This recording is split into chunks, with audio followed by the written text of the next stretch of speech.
వాళ్ళ నుంచి బయటకు వచ్చిన రత్నాలను చూసి ఆ సన్యాసినికి నమస్కరించాడు విక్రమార్కుడు. నేను మీకు చేయవలసిన సేవ ఏమిటో అని ప్రశ్నించాడు.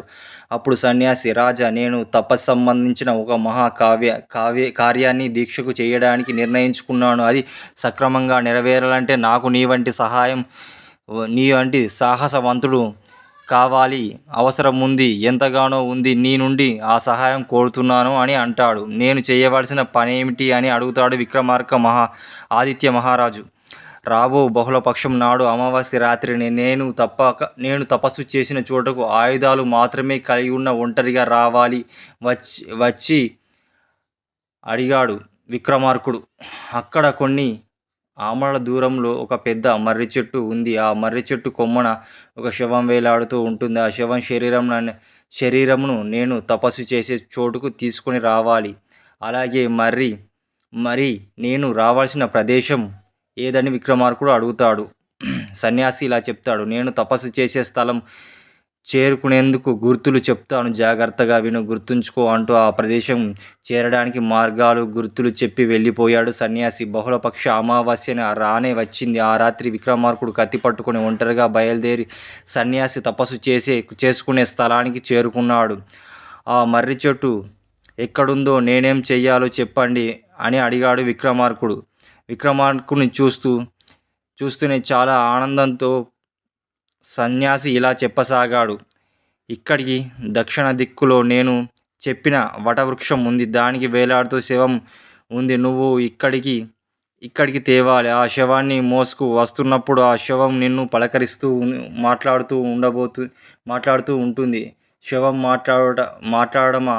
ఆశ్చర్యపోయాడు విక్రమార్క ఆదిత్య మహారాజు.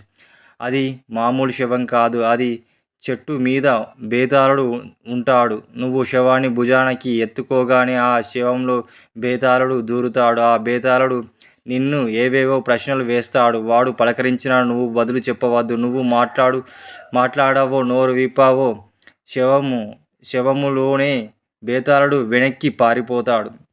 ఆ బేతాళుడు నా తపస్సుకు ఆటంకం కలగజేస్తున్నాడు. వాడిని నెత్తి మీద పెట్టుకొని నిశ్శబ్దంగా మౌనంగా ఇక్కడికి తెచ్చావో ఇక నా కార్యం నిర్విఘ్నంగా పూర్తి అవుతుంది అని చెప్తాడు. సరే అని విక్రమార్కుడు ఆ మర్రి చెట్టు వైపుకు బయలుదేరుతాడు. చీకటికి జడలు విరబోసుకున్న దయ్యాలు చెట్ల గాలులు ఊగుతుంటే గుండెలు జలధరింపజేసి ఏవో పక్షులు కూతలు, జంతువులు అరుపులు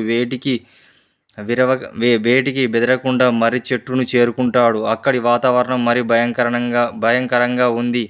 నేల మీద మానవులు కపాలం అంటూ పుర్రెలు స్వేచ్ఛగా తిరుగుతూ ఉన్నాయి. భయంకరమైన సర్పాలు అక్కడెన్నో ఉన్నాయి. నక్కలు, తోడేలు అరుపులు, గుడ్లగూపలు నవ్వులు వేటికి లెక్క చేయకుండా నడుమున కట్టుకొని కత్తితో మర్రి చెట్టు వైపుకు చూశాడు.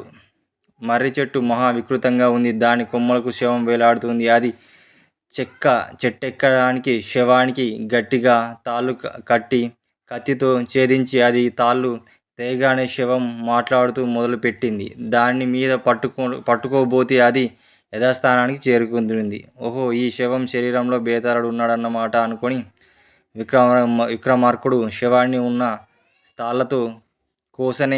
తాళ్ళు కోస్తూనే దాన్ని గట్టిగా పట్టుకున్నాడు. నెత్తి మీద పెట్టుకుని బంధించి చెట్టు దిగంగానే మౌనంగా నడవసాగాడు. అప్పుడు రాజా అని పిలిచాడు బేతాళుడు. శవంలో నుంచి విక్రమార్కుడు పలకలేదు, మౌనంగా ఉండిపోయాడు. అయినా వదట్లేదు బేతాళుడు.